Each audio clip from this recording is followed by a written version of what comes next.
These long dog days of summer, I mean, we just made it through a heat wave. Mama was parched through this heat wave. I was hitting up Dunkin' every single day, and I will continue to probably for the rest of my days, but especially this summer. Dunkin' is helping everyone stay cool this summer with its lineup of refreshers. These drinks are packed with bold, fruity flavors and served ice cold. It's amazing. Dunkin' refreshers are the perfect afternoon pick-me-up. I like to start my morning with them personally, and then sometimes I go back for a second one because I'm just feeling crazy. They come in a variety of delicious flavors, including fan favorites mango pineapple and strawberry dragon fruit. And then for a limited time, there's black cherry and there's pink pineapple. I'm going to tell you something right now, and it's a bold claim, let me tell you, but I stand behind it. Pink pineapple will change your life. It is so good. It has me feeling like I'm sitting in a pool, resort side, just living, honey. It's so yummy. Try your favorite flavor with green tea, sparkling water, lemonade, or Dunkin's all-new limeade. I haven't tried the limeade yet, but I'm going to. Usually I get my drinks made with green tea and occasionally lemonade, but I do really like the green tea. Or if you don't want to build your own, try one of Dunkin's curated refreshers like the Cherry Lime Ricky or the Ultimate Pink Daydream. The Cherry Lime Ricky, scrumptious. I could drink like 3 of these a day. They're so freaking yummy. Head to Dunkin' today and find your favorite refresher. Dunkin' refreshers contain less than 1% fruit juice. Limited time offer. Chilling crime cases are mysterious, but finding coverage shouldn't be. With the State Farm Personal Price Plan, you have options and can personalize your plan to help create an affordable price so you can get back to cracking all of life's bigger cases. Talk to a State Farm agent today to learn how you can choose to bundle and save with the Personal Price Plan. Like a good neighbor, State Farm is there. Head to statefarm.com to get a quote. Prices are based on rating plans that vary by state. Coverage options are selected by the customer. Availability, amount of discounts and savings, and eligibility vary by state. This podcast is supported by Nurtec ODT, Rimegepant. We know you didn't ask for an interruption, but migraine doesn't wait for the right moment to interrupt either. It just barges in, takes your time, and throws everything off. So when migraine takes your time, take Nurtec. It's for the acute treatment of migraine with or without aura in adults. Nurtec can provide pain relief in 2 hours, which can last up to 2 days. Ask your healthcare provider if Nurtec is right for you because your time is for you, not migraine. Don't take if allergic to Nurtec ODT. Allergic reactions can occur even days after use. Get help right away for trouble breathing, rash, swelling of face, mouth, tongue, or throat. High blood pressure and Raynaud syndrome can occur. Get help for high blood pressure, numbness, coolness, pain, or color changes in fingers and toes. Common side effect is nausea. For full prescribing information, call 1-833-4-NURTEC or visit Nurtec.com. All right, back to your podcast, playlist, or whatever's keeping you going today. Hey, weirdos. I'm Elena. I'm Ash. And this is Morbid.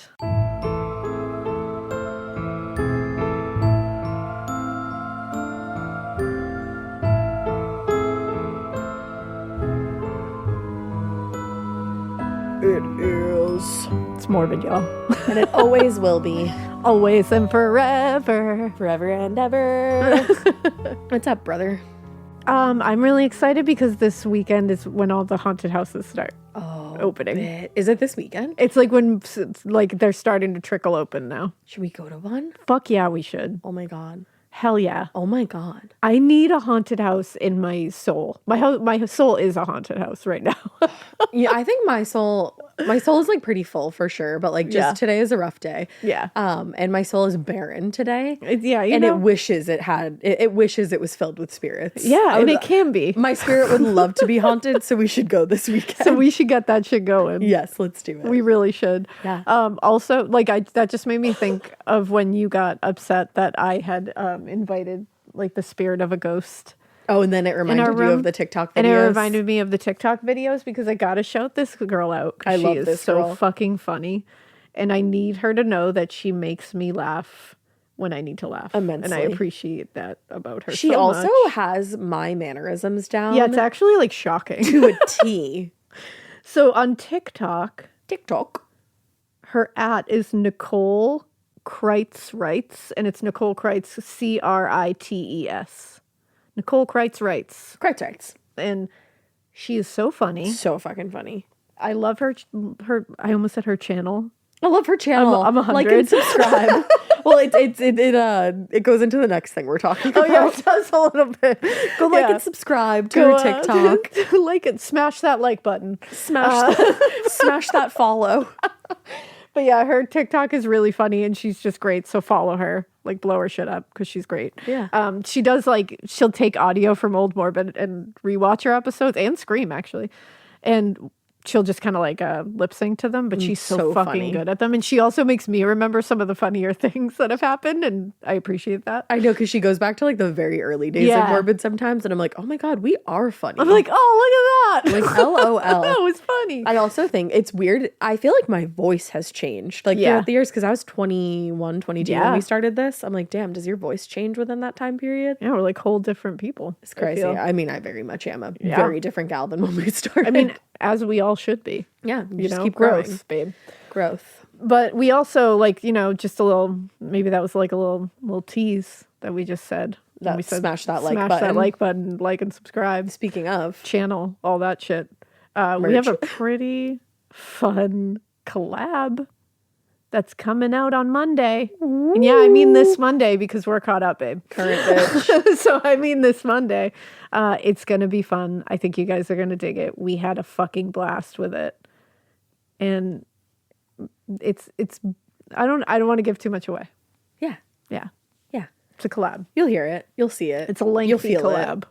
It. That's all you need to know. It's great. It's great. It was so fun. It's so much fun. And it's not the only one of its kind. Nope, it's not. And that's all I have to say about that. It's a lengthy collab for sure. It is. I need this Baja Blast to hit. Today was let me tell you, today was a day that required a Baja Blast. Yeah. Sometimes just people be people and Dear God, they sure None do. of you. No, of course not. Literally none of you. Yeah, you guys are great. You guys rule. It's just other people though. Other people that come from a Zen. Yeah, I think it's just one of those. I'm rewatching Housewives of New Jersey right now, and all I can think is Teresa's tagline when she goes, "If you're not about the namaste, get the hell away." Honestly, that's the vibe we need to take on. In our own lives. Frankly, if you're not about the namaste, stay the hell away. Stay the hell away. Or get the hell away. I forget exactly what it is, but she's so funny. Oh, did I tell you guys that I got to go see Danny go? Not what I thought you were going to say. I thought you were going to bring up Marcus. Oh, probably going to bring up Marcus back. Too. Breaking news. I know, just for my parents out there and teachers and TTs. Aunts and TTs. My kids love Danny Go. I'm sure many of your kids also love Danny Go, or kids in your life.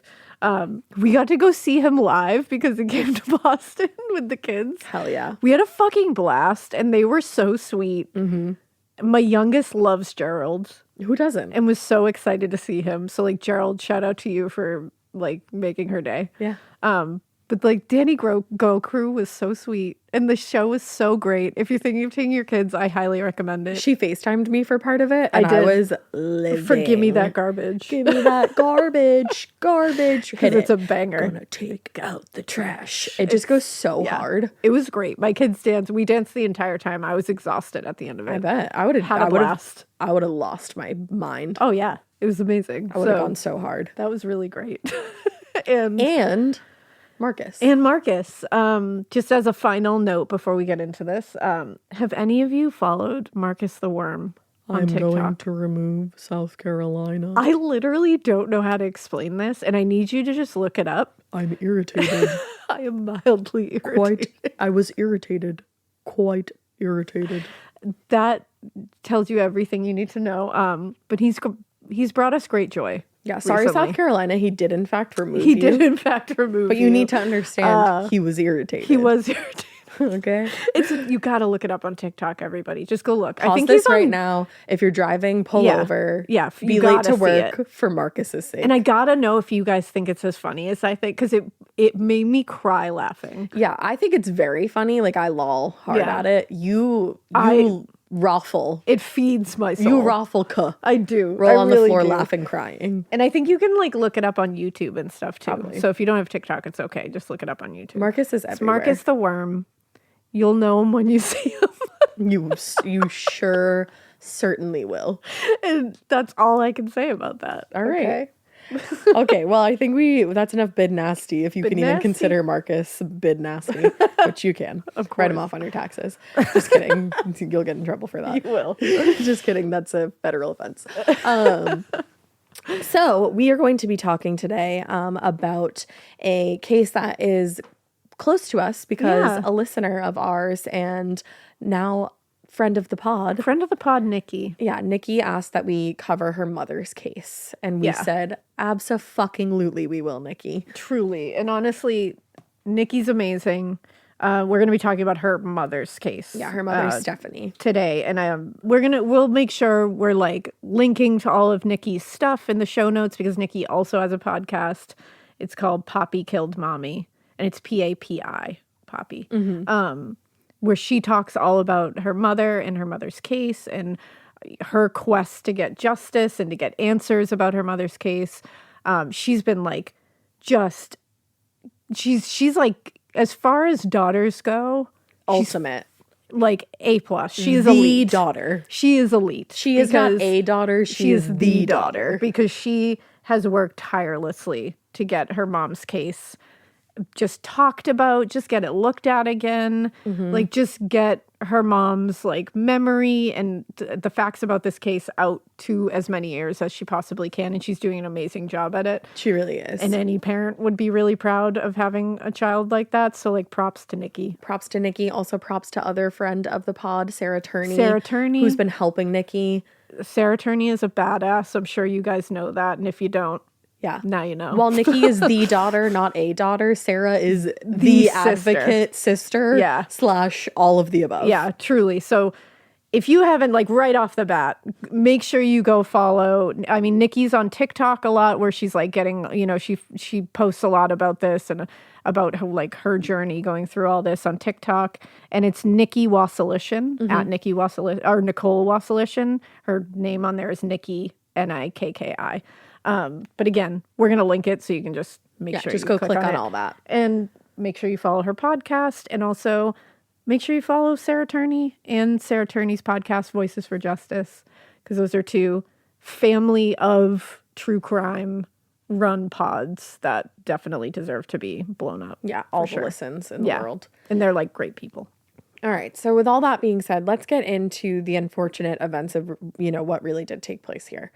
So a little past 1:30 a.m. on July 9th, 1993, an emergency call came into the 911 dispatch center in, I think it's Yavapai County, from a man named Russell Peterson. He was requesting an ambulance for his girlfriend, Stephanie Wasilishin.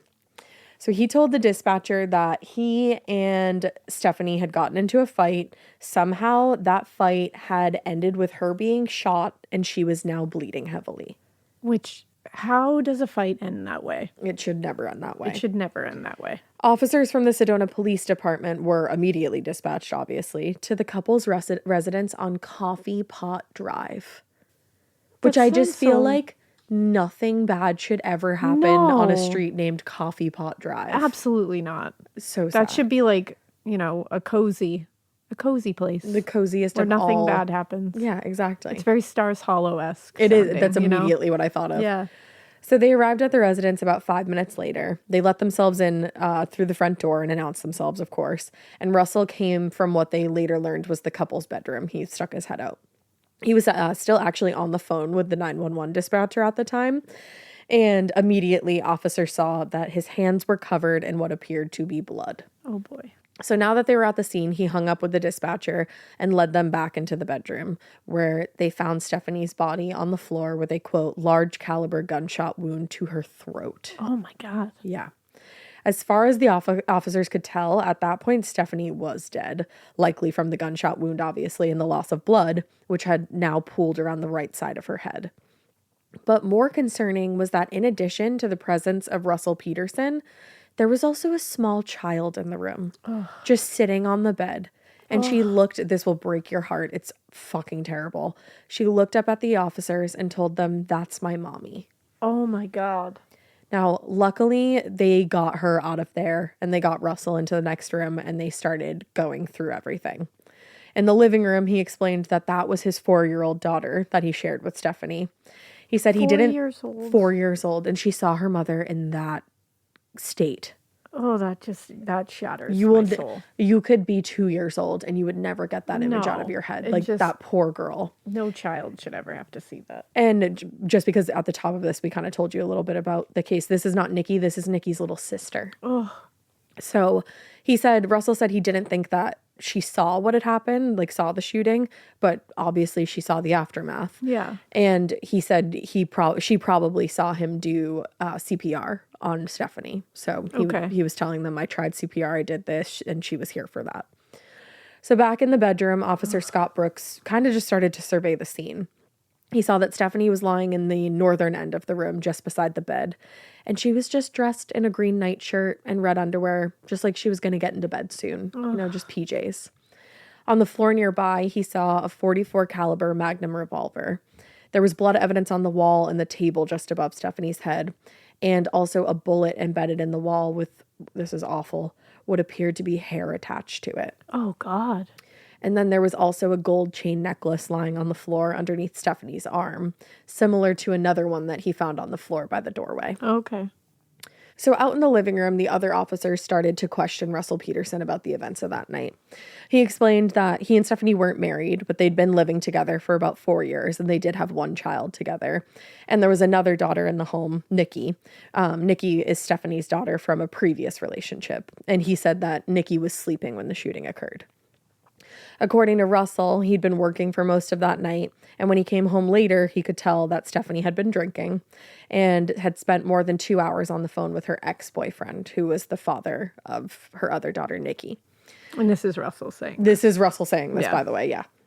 Thank you for clarifying that. He said that there had been some tension between the two of them in recent weeks, and he said that stemmed from the fact that he was invited into a culinary program in Ithaca, in New York, so it was like a ways away. Mm-hmm. And not only did he plan to go, but he had already bought the plane ticket and was leaving the following day. Well, damn. So he kind of like decided this on his own and didn't.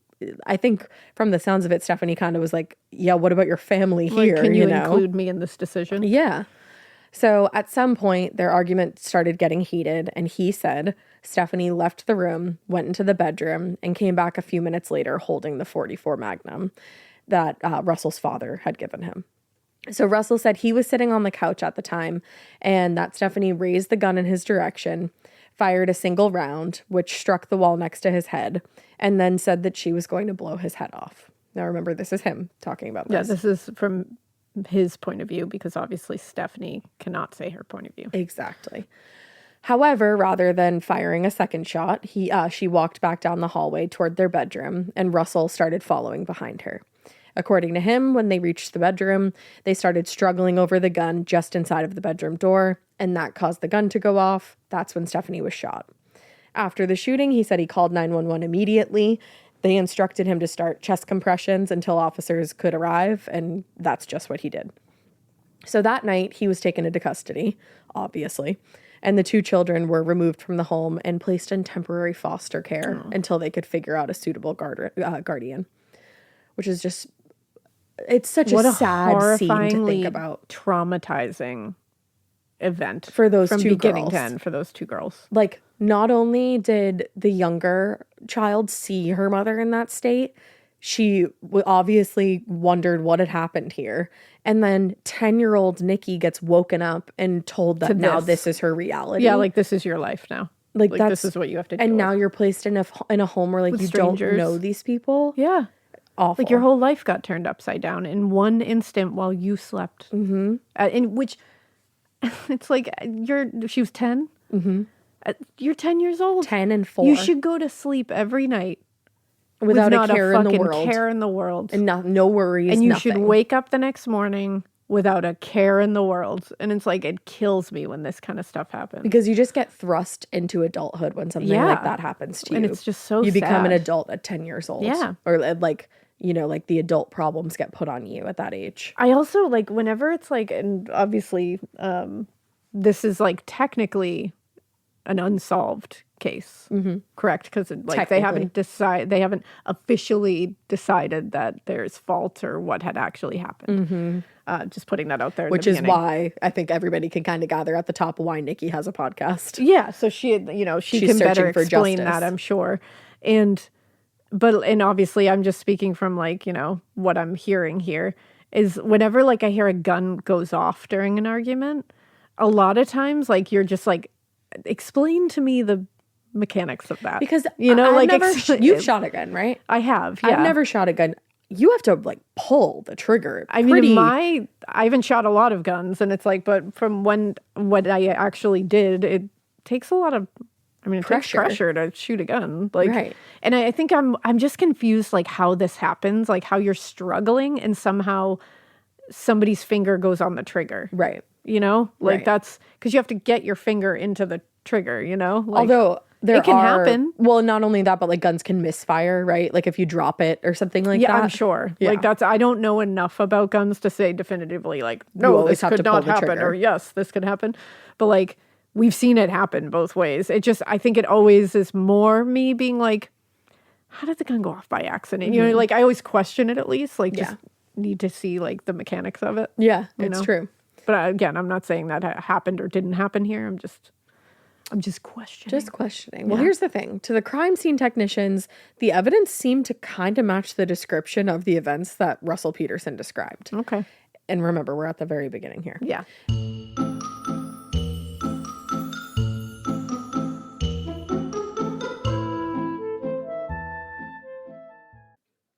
This part of the show is brought to you by Anua, the Korean skincare brand known for scientific, gentle, yet effective formulations. The latest from Anua is the Retinol Collagen Gua Sha Cream, a firming cream with a gua sha-shaped tip built right in. Have you guys heard of gua sha? It's that viral massage tool that moves fluid and tension out of your face. Less puffiness, a snatched jawline, honey, more definition in your face.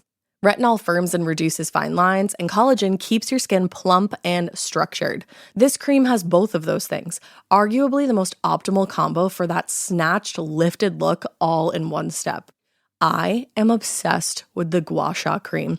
First of all, it feels so cool to the touch when you put that on your face. It's just like, this is lovely. It's like a little spa treatment that you can give yourself. I like to do mine at night after I get out of the shower. I rub the cream on my face with the little gua sha.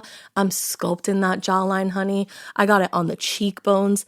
And actually, I had a facial the other day, and the lady doing my facial, the professional, she said, "Do you use a gua sha at home?" And I said, "I do." And I said, "How did you know that?" And she said, "I didn't have those little like bumps in my chin or like different areas like that." So she could tell that I was using the gua sha. And I said, "Oh my God." I just feel like I wake up less puffy in the morning when I do it the night before. But you can do it whenever you want to. I, 10 out of 10, recommend this product. The Anua Gua Sha Cream Value Set is available at anua.com, already discounted. Use code MORBID for an extra 10% off. That's ANUA.com, code MORBID. Getting scared is one thing. Getting a thrill is, well, you want more of those in your life. The Genesis GV70 is built to thrill, baby. A thrilling yet elegant design always makes driving the GV70 an exciting adventure. Its powerful athletic stance screams performance and turns heads. Everybody's looking at you, girl, or boy, or whoever. Command the road and experience a class-leading standard 300 horsepower. Oh my God. Plus, discover the different dynamic drive modes for all different terrains. Choose between the different terrain modes for whatever road conditions you may encounter. The Genesis GV70's award-winning technology and performance lets you drive with comfort and drive with confidence all at the same time. It's an exciting SUV with intuitive tech that can make your ride smooth even when the road isn't. And its blind spot cameras allow you to see what's next to you. It's like having eyes on the side of your head. That's pretty iconic. Its performance, by the way, is measured not only in power, but in how it makes you feel confident, sexy. The Genesis GV70. Learn more at genesis.com and feel the GV70. This episode is brought to you by SoFi, the all-in-one finance app where you can bank, borrow, and invest all in one place. Let's talk about bank accounts for a second. The average bank savings rate is 0.39% in interest. You're earning pennies on your savings, and it doesn't have to be that way. But with SoFi's high-yield checkings and savings, the money barely making moves sitting in your savings account can earn over 8 times the national average savings rate with eligible direct deposit. No account or overdraft fees. We love transparency. You can get your paycheck up to 2 days early, plus get up to a $300 welcome bonus when you sign up with eligible direct deposit. Sign up for SoFi checking and savings at SoFi.com/morbid. SoFi checking and savings is offered through SoFi Bank, N.A., member FDIC. Terms apply. In the living room, there was a glass of beer on a side table and a glass of wine on a coffee table, indicating that drinking had happened that night, which By both of them, which is pretty regular in an American home. Yeah. In the living room wall, just to the right of the front door, they discovered a bullet and a bullet jacket lodged in the wall, which did support Russell's claim that Stephanie had fired one round at him before they went back in the bedroom. And the evidence collected from the bedroom also seemed to support Russell's description of that night. But again, he was still in custody. So the next morning, he placed a call to his boss at, I think it's Pietro's restaurant, and his boss was Peter Korn.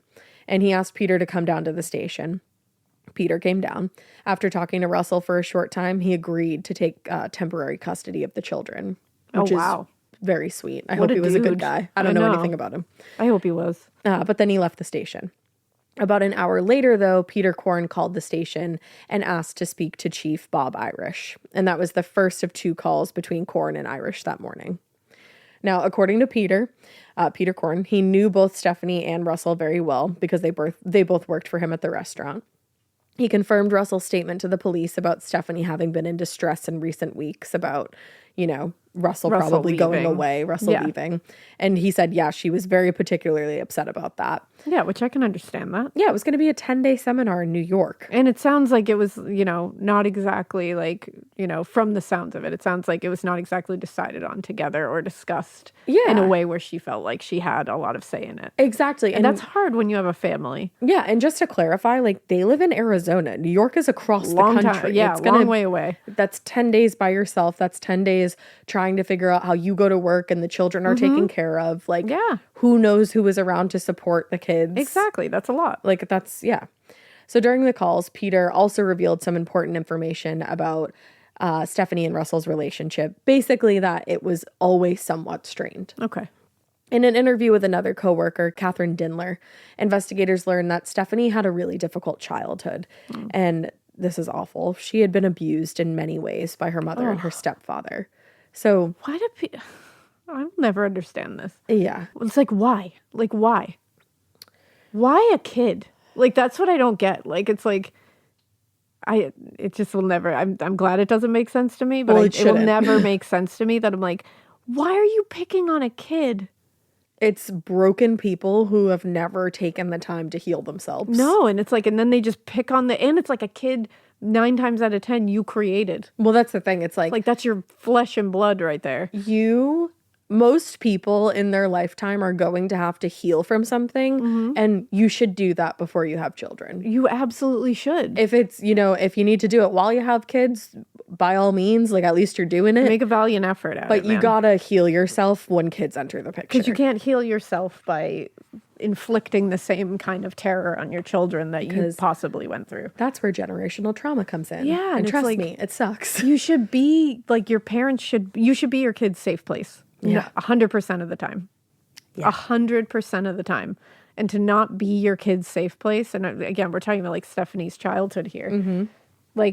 That's fucked up. Look, and it's and you're going to put them in a situation where they're going out into the world disadvantaged because they never had that safe place. So they're going to have to work to figure out, one, how to be that safe place for someone else. And what that even is. Which she sounds like she figured out how to be that safe place for her kids. She sure fucking did. But she's also going to have to find that safe place in other people.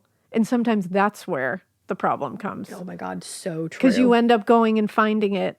You don't find it. You find somebody that's like your parents who treats you terribly. I'm not saying that's 100% what happened here. I'm just saying, it happens. Yeah. It's so sad that that's most often the case when you look for your safe space in somebody else.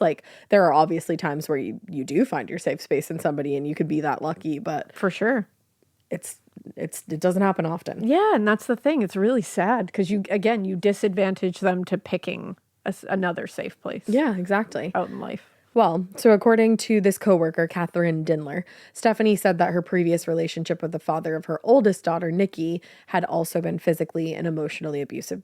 So it does seem like she looked for that safe space, and unfortunately, she got preyed upon again. Yeah, she looked for a safe space, and she looked to the only thing she was used to, which was somebody treating her poorly. Yeah. And that sucks. It's a cycle. Yeah. Because according to Stephanie's sister, Kathleen, Stephanie confided in her that Russell had also been physically abusive to her. Again, I'm not stating that as a fact. I'm just saying that came up in a conversation that Stephanie's sister had with somebody. Yeah.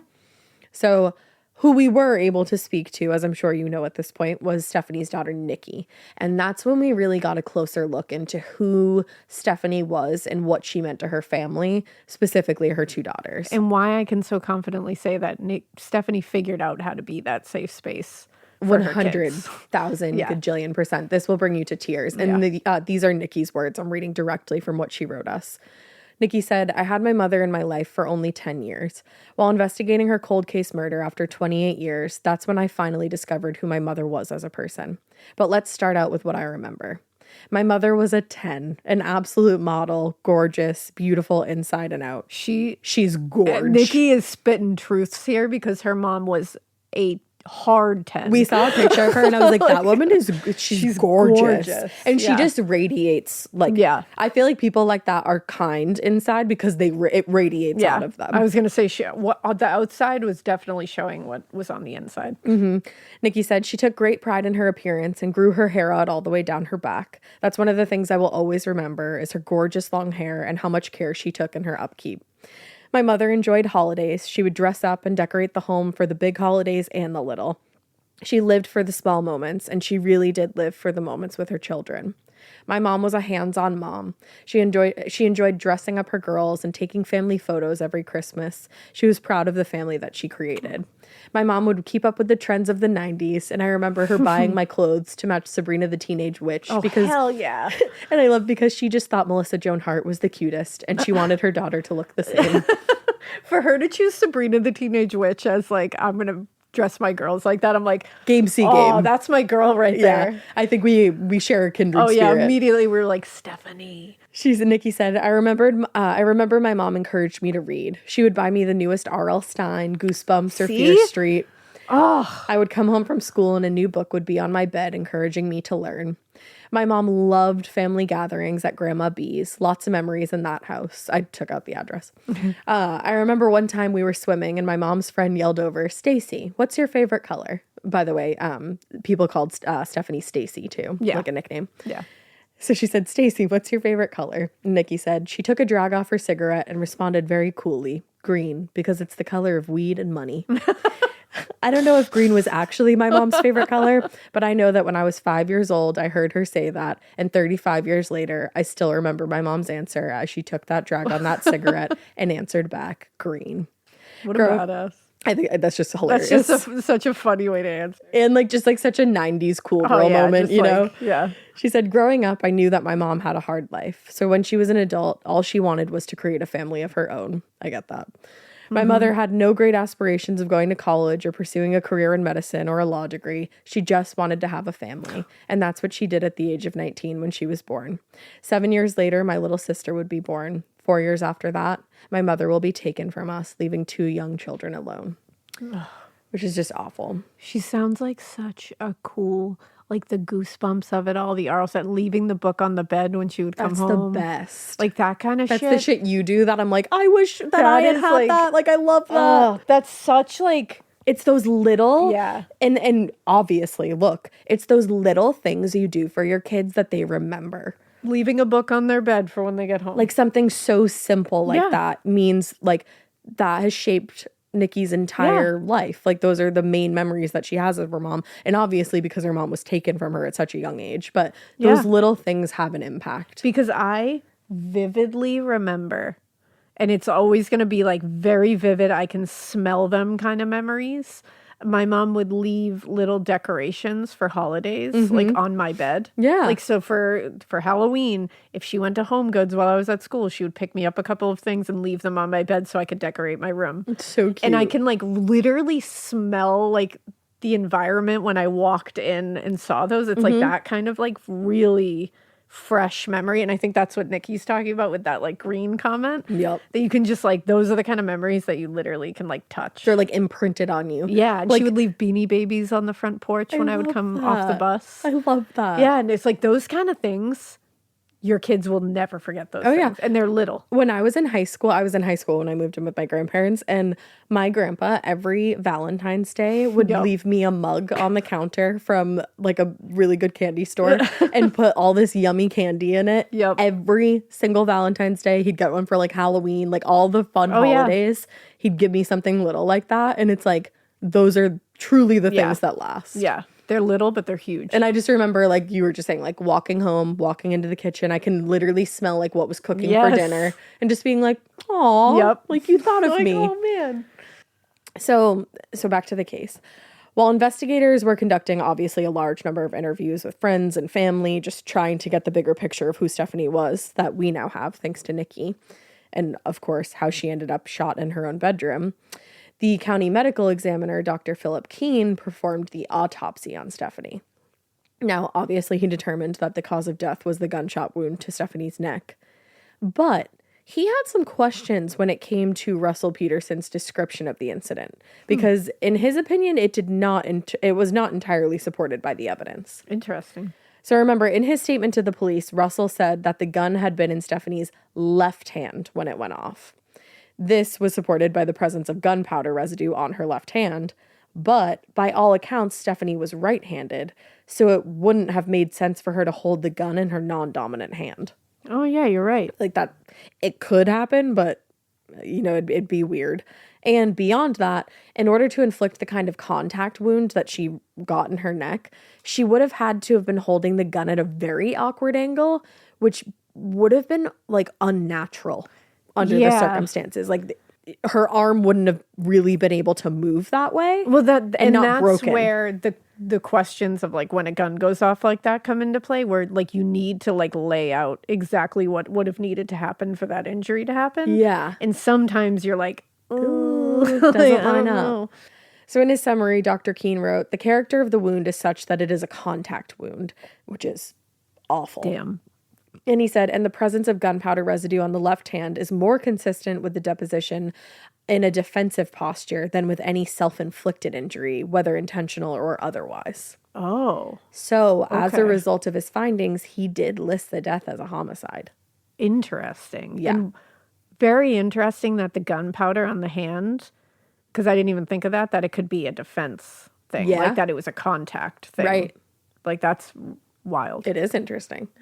So based on the evidence initially presented and the statements collected from those who knew the couple, the case, you know, initially seemed to be pretty straightforward. It was tragic, but at the end of the day, pretty routine. Mm-hmm.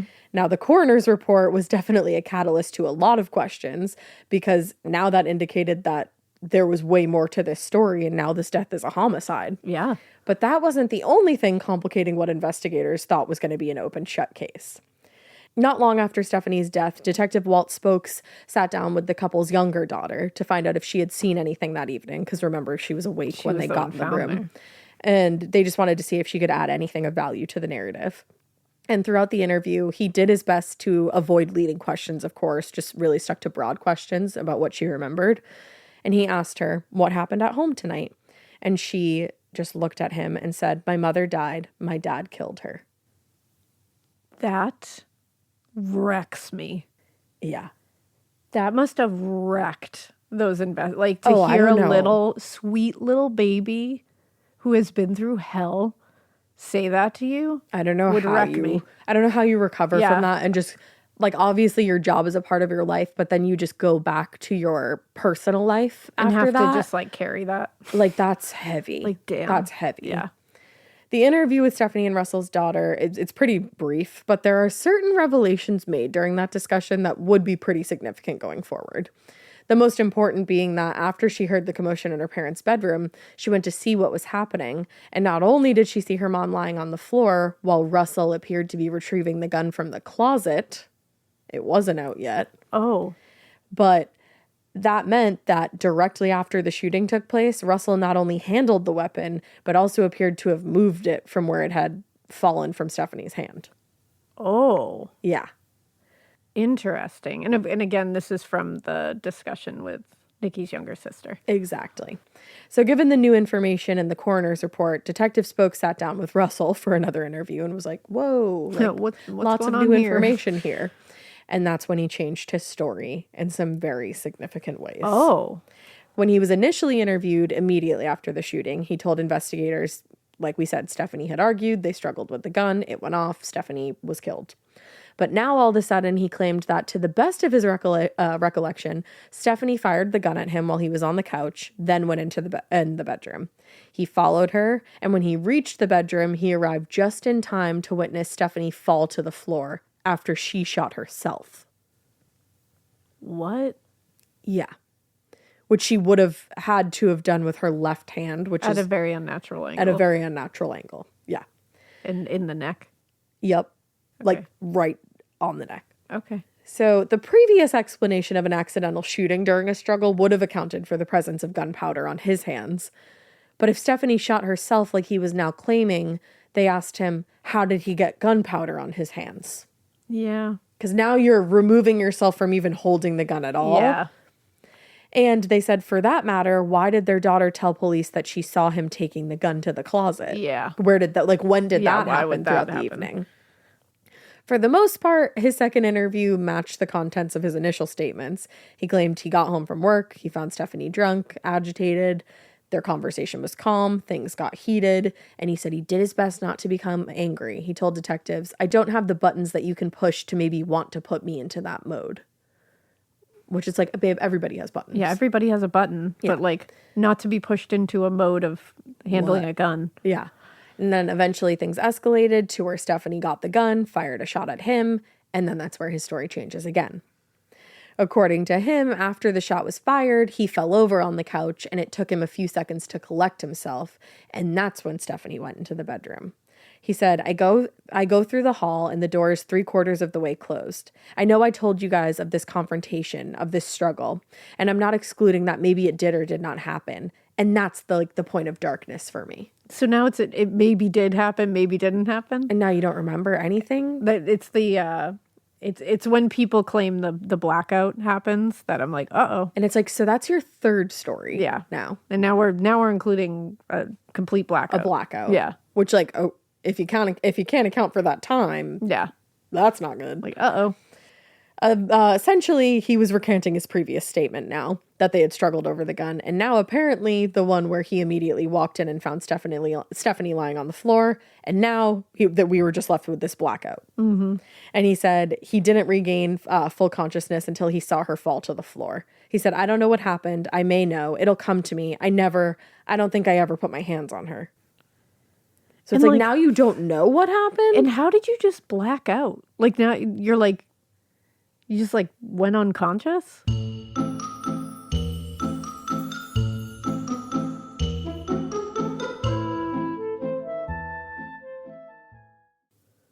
You know that feeling when you come home late from work and those puppy dog eyes just pierce right through your soul? Or when you're packing for a trip and your cat refuses to leave your suitcase? Yeah, we've all been there. Pet parent guilt is real. And you know what? It's completely normal. That's exactly why Hill's Pet Nutrition exists. They understand that being a pet parent means being human, with all of our imperfections and daily juggling acts. Hill's science-led nutrition helps you give more love than humanly possible. Whether it's those long work days or trying to balance attention between multiple pets, Hill's Pet Nutrition gets it. They've created science-based nutrition that supports your pet's lifelong health so you can feel confident even when life gets hectic. Because you're only human, there's Hill's. Science does more. Ready to let go of the guilt? Find the right food at hillspet.com/podcast. That's hillspet.com/podcast. Do you remember in school when you just knew that your teacher had a favorite of everything? They would always use the same blue dry erase marker when they wrote on the board, or they would talk nonstop about their favorite element during science. I had a teacher once that literally had a favorite brand of marker. She would only write with specific markers, and if another marker ended up in her classroom, she was TO'd. And honestly, I was probably her favorite student because at the end of the year, I got her that specific brand of marker. Let's talk about their real favorite thing though, their favorite tissue brand. Kleenex. According to teacher lists, they are the #1 facial tissue trusted by teachers. Kleenex Ultra Soft tissues are silky soft to help prevent skin irritation, and now you can take them anywhere with Kleenex Snap and Go. I absolutely love Kleenex Snap and Go. It's so perfect to have that in your car. I had a cold last week and I was just, honey, my nose was a faucet. I hate to do this to you, but it was disgusting. Drew literally came out of our garage with like 15 of the Kleenex Snap and Goes, and I put those in my glove compartment, and honey, they were easy access. It was so nice knowing that I didn't have to blow my nose into like an old wrapper that I had. Ew. So do the best thing for your kids' teachers and stock up on the ultimate classroom favorite.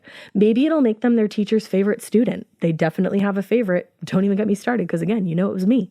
For whatever happens next, grab Kleenex.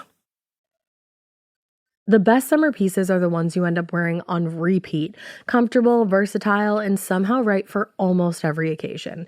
Quince makes it easy to create a summer wardrobe that you'll love, with elevated essentials made from premium materials like European linen, organic cotton, and washable silk, without the traditional retail markup. I love that! Quince's 100% European linen pants, dresses, and tops are the pieces that you absolutely will reach for all summer long. I absolutely love their linen. I have so many pairs of their linen pants, which you can dress up or you can dress down in the summer. Like, say you're going to a nice dinner, you can pair it with like a silk shirt, a really cute necklace, some good, makeup and an updo. Or if you're just looking for a more casual look, you can do the linen pants with like a loose button-up shirt and you still look really chic, kind of like, I don't know, Diane Keaton vibes, I kind of think. Also, it's not just apparel. Quince also offers elevated essentials for your home, from bedding and bath to kitchen essentials and furniture. They have it all, honey. I am a big lover of Quince, and I really do think you will be too. Make your summer wardrobe feel easier. Go to quince.com/morbid for free shipping on your order and 365-day returns. Now available in Canada too. That's QUINCE.com/morbid for free shipping and 365-day returns. Quince.com/morbid.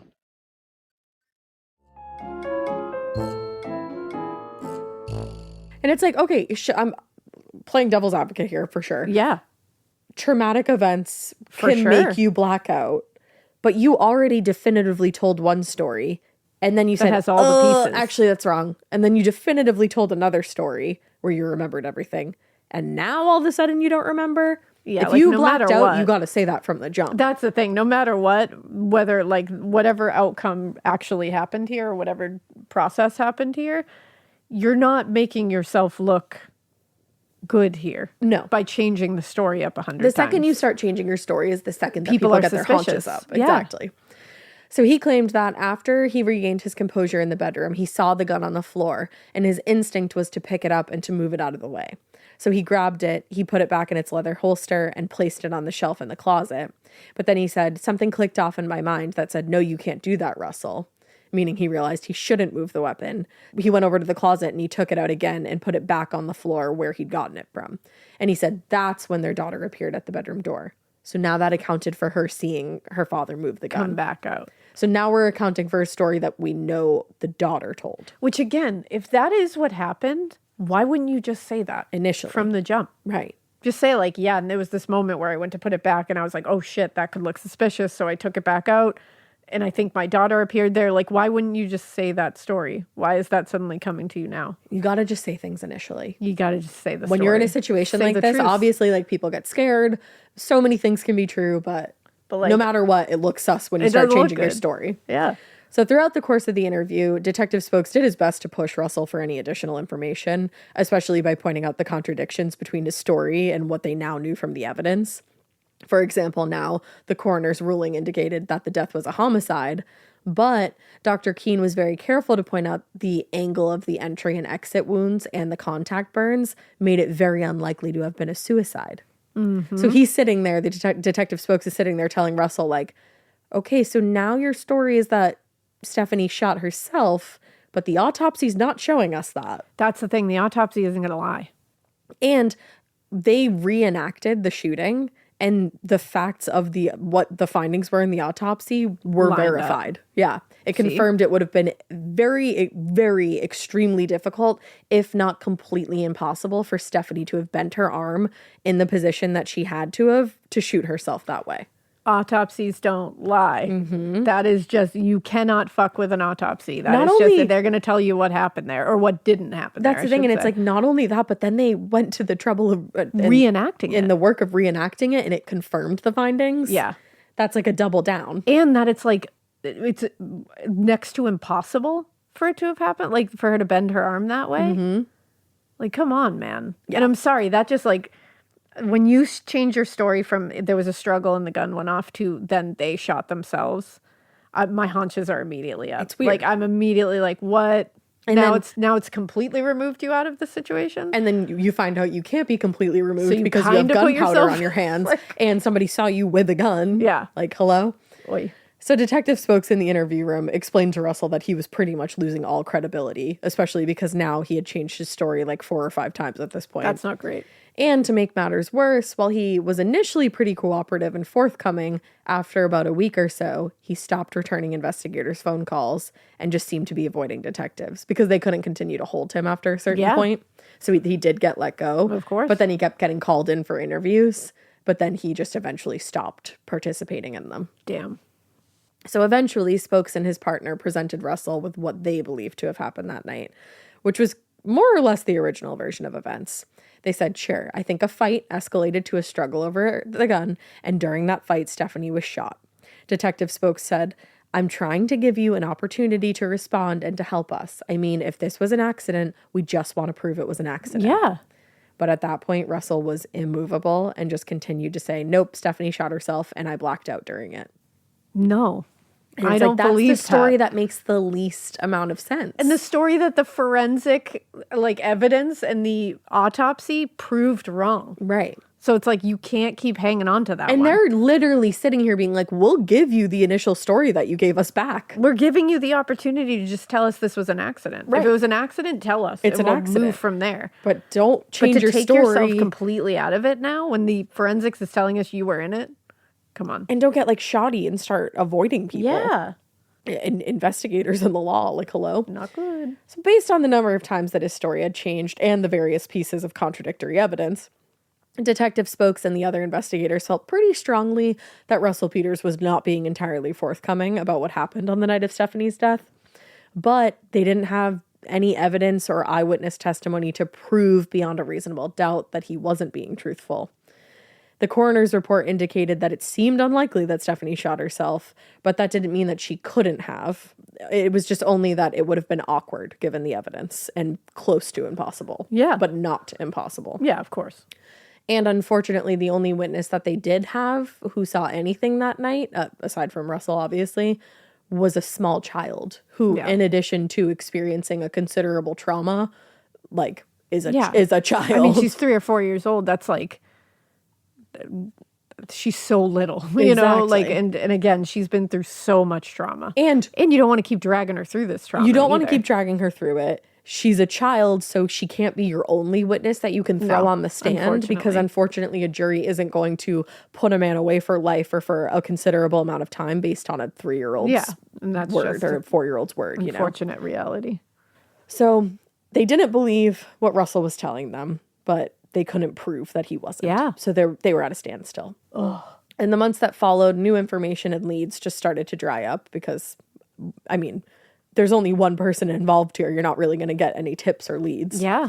And there just wasn't enough evidence for the prosecutor to bring the case to a grand jury. So everything just petered out and the investigation was shelved so that detectives could, focus on more urgent matters. But in the years since Stephanie's death, her family has never, ever lost hope, and they still want to get justice for her. They still continue to push Sedona law enforcement to resolve the case. Yeah. In the summer of 2020, almost a full 27 years since Stephanie's death, her sister Wendy met with Sergeant Michael Dominguez from the Sedona Police Department to talk about the case. Wendy restated her strong belief that Russell was definitely responsible for Stephanie's murder and was like, hey, can you just continue this investigation, please? Like, yeah, can we not just like let this go? yeah, like, can we take this off the shelves? Which I think this is Arizona, correct, Sedona? Yeah. This is also where Sarah Turney's sister, Alyssa, her case is ongoing. Yep. So it's just like an interesting... But got shelved at a certain point, and then she was told just put enough pressure on, you know, like just never stop talking about it. Never stop talking about it. Always, like, make the public aware, get the word out. Yeah, so that's just exactly get the facts out. What we're doing here and what Nikki's trying to do. Mm-hmm. And what everybody else in Stephanie's family was trying to do and is trying to do. So Wendy was urging the department to continue the investigation, and Sergeant Dominguez explained that they would continue to pursue the case to the best of their abilities, but suggested that they might be able to make more progress if the family could aid them in the investigation, which is what Sarah was also told. Yeah. Specifically, he spoke with Stephanie and Russell's daughter and asked her to cooperate with them on a confrontation call, and she agreed. Wow. A confrontation call, and to be able to agree to that? Yeah. Damn. Yeah. Like, that's so scary. I can't imagine being involved in something like that. Like, that takes some badassery. But as of July 20th, 2020, there doesn't appear to have been any additional contact between the Sedona police and the family. And it's kind of unclear whether that confrontation call took place or not. Interesting. So around that time that Dominguez was communicating with Wendy Wasilishin, he also spoke to the press about his taking another look at the case. He told a reporter from the Sedona Red Rocks News, there was no witness other than Russell and the deceased. The children were in bed sleeping in other rooms when the incident occurred. Not true, necessarily. No. The autopsy report from the medical examiner at the time called it a homicide. But with the advances in technology and criminology in the years since Stephanie was killed, both the investigators and the family hoped that maybe they could make some progress here. So he said, can I tell you it's a homicide with 100% certainty? No. But based on the evidence I see, there's more to the story than that of a suicide. Yeah, it just doesn't read that way at all. Yeah, so he was on board to continue this. But within just a few weeks of restarting their investigation, the note of optimism seemed to leave his voice. At the time that Stephanie was killed, a lot of focus was put on her having held the gun in her non-dominant hand, which would have been pretty counterintuitive under the circumstances. But he said, and this is a quote, he said, the family has over-focused on the fact that she was right-handed, and she could have only done this with her right hand. But it's like, I think I would over-focus. Why? Like, it's not over-focusing. It's just a big... it changed everything. Yeah. That's when... you have a dominant hand. Well, and that's when investigators went to him and said, like, hey, here's what's in the report. And that's when the story started changing. So I don't think that's over-focusing. I think that opened up a little bit. Yeah, exactly. I think them focusing on that at all made him change his story a little bit, it seems. Because they brought it up and the story changed. So it's like... it was good that it was brought up. That's the thing. If the coroner's report is like the initial reason that caused doubt and it caused him to change his story, I get pretty fucking hung up on that too. Well, and also it's like, don't say that they're over focusing on it. You have a dominant hand and you do things with that dominant hand. And if you're trying to kill yourself, you're not going to want to fuck it up by using your non-dominant hand. So, I mean, that's a very... forgive the word I have to say, but morbid thing to say, but it's true. Yeah. It's just, it doesn't make sense. And you do have to think about the logics involved here. You're right. And to say they're over-focused on it, no, I think it just is a piece of the puzzle that makes sense. Exactly. Well, he said, and he did say, it seemed unlikely that anybody, like you just said, would take the time to switch hands before shooting themselves. But at the same time, he said it wasn't out of the realm of possibility. Okay, and I can agree with that. Yeah. So he took the original coroner's report to a new medical examiner to get a second opinion, and the second opinion turned out to be inconclusive, which is infuriating. And also, like, I don't know that this is the case, but it's like, I don't think that one medical examiner is going to want to step on the toes of another one. I'm sure that who knows if there's like some kind of, you know, like you don't want to be the one that overturns that. Yeah. It's so also like I wish you could be brought to several. Yeah. And have them all kind of like brain trust it. Exactly. Even have them all, like a few of them work together to figure out. Because when you have a few of those great minds together, you could probably come up with a better way to do it. Well, Dominguez said about the medical examiner, he said, he told me that based on what he had in front of him, he was not able to make an assessment in terms of manner being suicide or homicide or unknown. I think that was a fair assessment, and I trust Dr. Nine because he's been doing autopsies for a very long time. But I think it also holds weight that he couldn't make a decision. That's the thing. If somebody who's been doing autopsies for many, many years can't really conclusively come up with what happened, and that's big. Yeah, and can't say that was a suicide. Yeah. And that tells you something. Right. So obviously there's challenges here, but the good thing is that Sergeant Dominguez restated his intention to pursue the investigation as far as it would take him, but he was pretty careful to avoid making any promises. Basically, he echoed what the original investigators felt. They really couldn't prove anything from a legal standpoint, and there just wasn't enough evidence. Yeah. And despite his best efforts, the renewed interest in the case didn't come up with any new leads. There was just nothing to go off of. And within a short time, he found himself at another dead end. Oh, so infuriating. So they feel like there's nowhere left to go. But that is where the family steps in. Yeah. And it's always where the family steps in. It always is. And usually moves things along. Mm-hmm. So in the years since the second investigation just stalled out, Stephanie's family have just been working tirelessly to keep her memory alive and achieve any kind of justice for her case.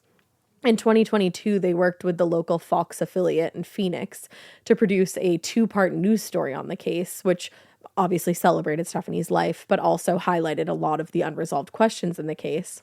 And like we said, most recently, Stephanie's daughter, Nikki, has started a multi-part podcast, Poppy Killed Mommy, where she's exploring the case from her perspective. Which I think is a very important perspective. Yes. And we urge you to go listen to that. Yeah, we gave you the story here. We gave you the cold, hard facts. You need to hear it from her mouth. That's you gotta, like, she was there. She was part of, she knows Stephanie. She knows Russell. She knows all of this.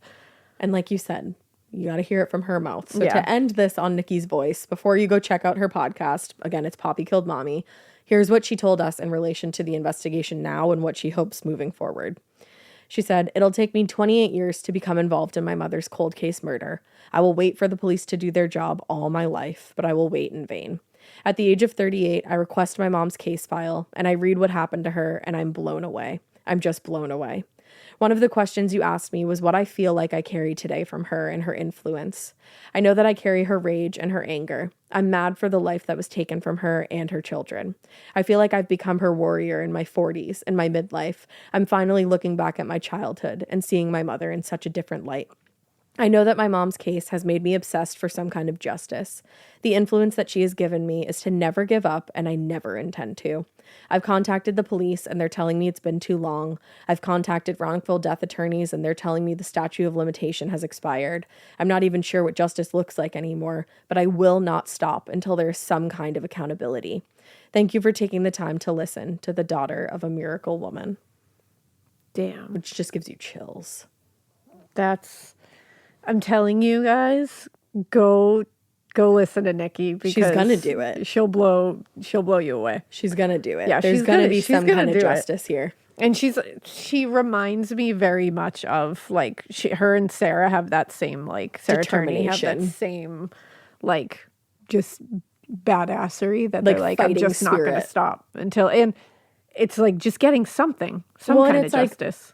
When you love somebody that much and they make such an impact on your life, being it being your mom, your sister, your friend, no matter who it is, you will fight to the death for them. Yeah, it's so true. It's really true. And honestly, like, definitely support Nikki here just to get answers. That's all she's looking for. She's just looking for answers. And it's like we always say, a cold case is never cold. That's why when they say, like, it's been too long, and it's like, no, it hasn't.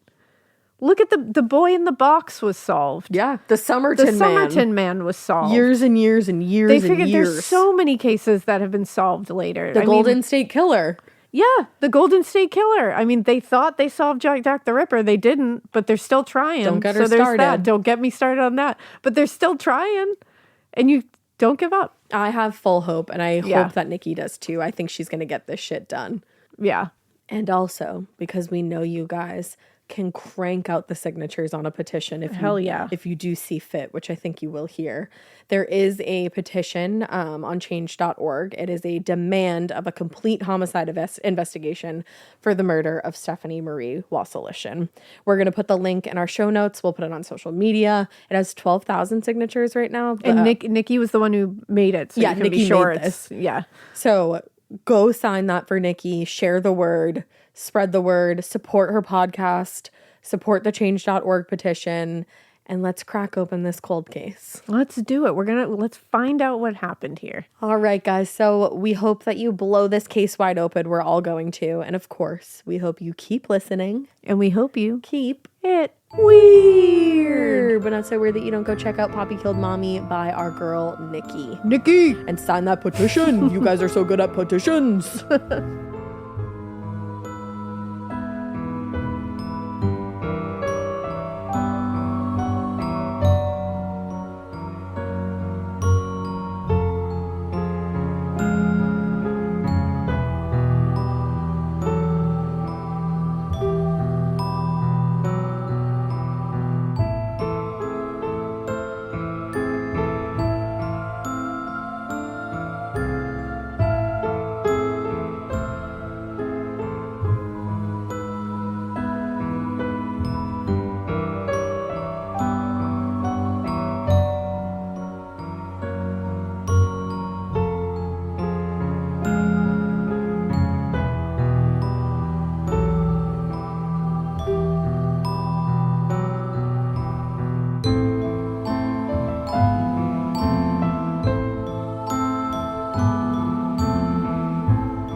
Hi, I'm Angie Hicks, co-founder of Angie. From roof repair to emergency plumbing and more, when you use Angie for your home projects, you know all your jobs will be done well. Angie, the one you trust to find the ones you trust. Find a pro for your project at Angie.com. Talk about regrets. We all know someone who's been in a car accident and said, I don't need to call a lawyer, only to regret it after their pain and damages were worse than expected. When someone hurts you, you deserve to be compensated fairly. Morgan & Morgan is America's largest injury law firm, fighting for the people for over 35 years. Injured? Visit forthepeople.com/podcast. That's forthepeople.com/podcast. Their fee is free unless they win.